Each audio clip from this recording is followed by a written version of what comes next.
Bom, foi divulgado aí, né, por uma coluna da Folha e a gente tem que ler com muita calma. Eu vou trazer aqui algumas reflexões, algumas ponderações, porque não é porque a gente diverge bastante desse ou daquele político, dessa ou daquela emissora, que a gente deve achar que tudo tá errado, que tudo é crime, né? A gente não pode cair, né, nessa que às vezes pode até vitimizar, né, alguns políticos, algumas emissoras que de vítima não tem nada, a gente sabe disso. Mas vamos lá então para o que diz aqui a Folha. O tenente-coronel Mauro Cid contará, ela afirma, detalhes da relação de Bolsonaro e seu entorno com veículos de imprensa alinhados ao governo do ex-presidente em sua delação premiada.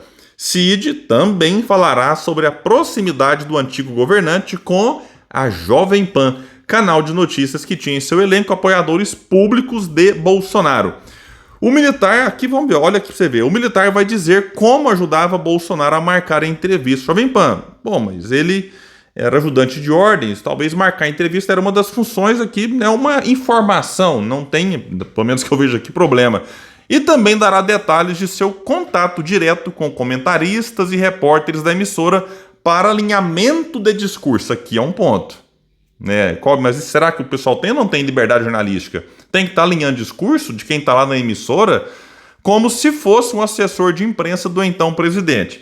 Aqui vamos com calma agora para não vitimizar, insisto, Bolsonaro, a Jovem Pan, porque, né, do que vai dizer daqui para frente, né, vamos ponderar bastante as coisas para não cair nessa loucura de sair criticando e condenando e criminalizando tudo. Vai destacar, por exemplo, com a Jovem Pan, Bolsonaro cedeu diversas entrevistas, especialmente dentro do programa Pânico, exibido entre 12 e 14 horas e comandado por Emílio Surita. Bom, isso aqui não é crime, né? Ele pode, se ele quisesse lá toda semana, é um direito que a emissora tem de chamar, de dar espaço e do próprio presidente, seja o Bolsonaro, agora o Lula, de ir nesse ou naquele canal. Então isso aqui por si só não é crime. A gente pode gostar, não gostar, achar estranho, né? Mas crime não é. Aqui vai trazer outro ponto. Durante a campanha eleitoral, em agosto do ano passado, Bolsonaro foi pessoalmente à sede da empresa em São Paulo e ficou por 2 horas e meia conversando com o elenco do humorístico. Em setembro de 2022, ele foi ao Morning Show matinal da mesma emissora. Também não é crime, é um direito que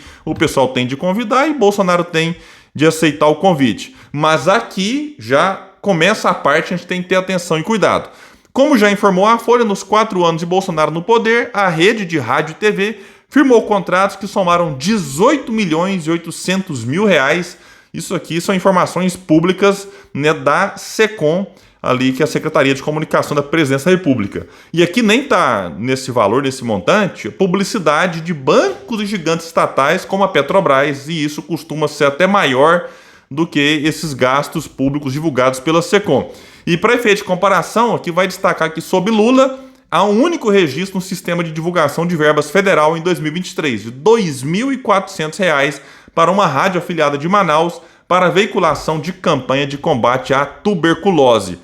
Mas se até aqui não tem nada de muito grave, no valor é muito ou pouco, William, né? Qual foi o critério utilizado? Isso aqui tem que ser visto. Não foi o critério de audiência, de visualizações, enfim, isso tem que ser averiguado também.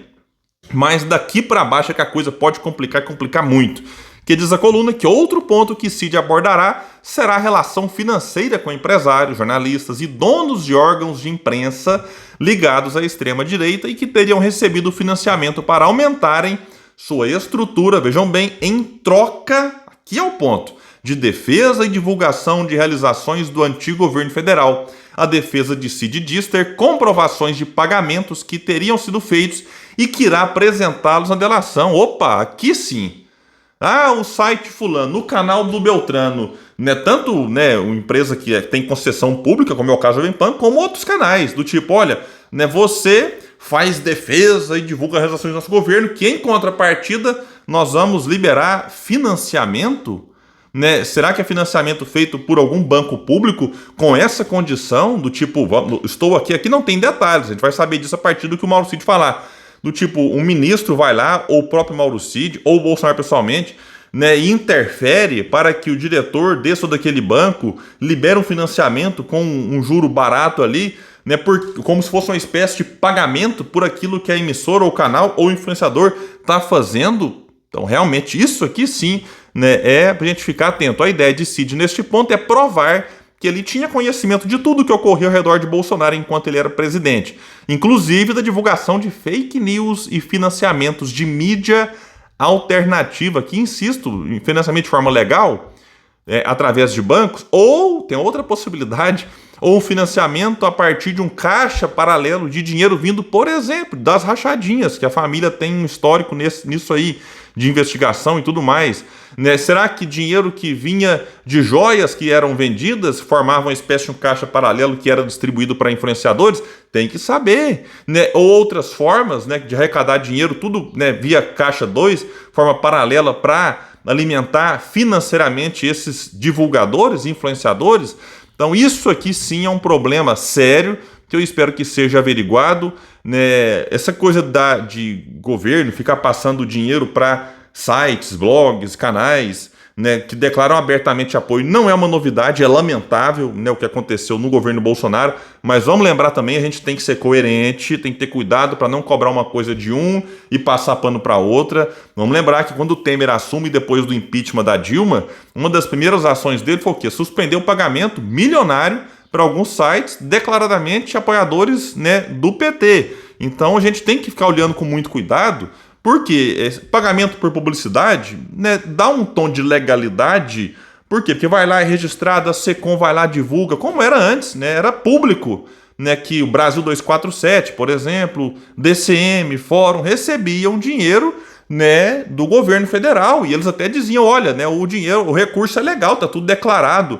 Mas será mesmo que a gente deve olhar, né, isso aqui com esse tom de normalidade, de legalidade, e achar que é normal? Porque aí será que aquele site, agora aqui é uma reflexão mais ampla, não é sobre esse ou aquele não, né, vai ter a liberdade para fazer a crítica ou fazer o elogio da forma correta? Então, assim, o debate no Brasil anda muito complicado, o debate político, e muitos sites, infelizmente, não colaboram para que ele seja levado. E detalhe, aqui eu não me refiro a esse ou aquele influenciador que tem um direito, enfim, ele é a pessoa autônoma, mas quando se trata de jornal, de mídia alternativa ou a grande mídia, a gente tem realmente visto, assim, que tem deixado muito, mas muito mesmo aí a desejar. Pessoal, é isso aí, eu fico por aqui. Quem puder, compartilhe, espalhe o vídeo, vamos trazer mais pessoas para esse espaço, porque aqui nós lutamos por um Brasil melhor. Valeu, gente, até mais!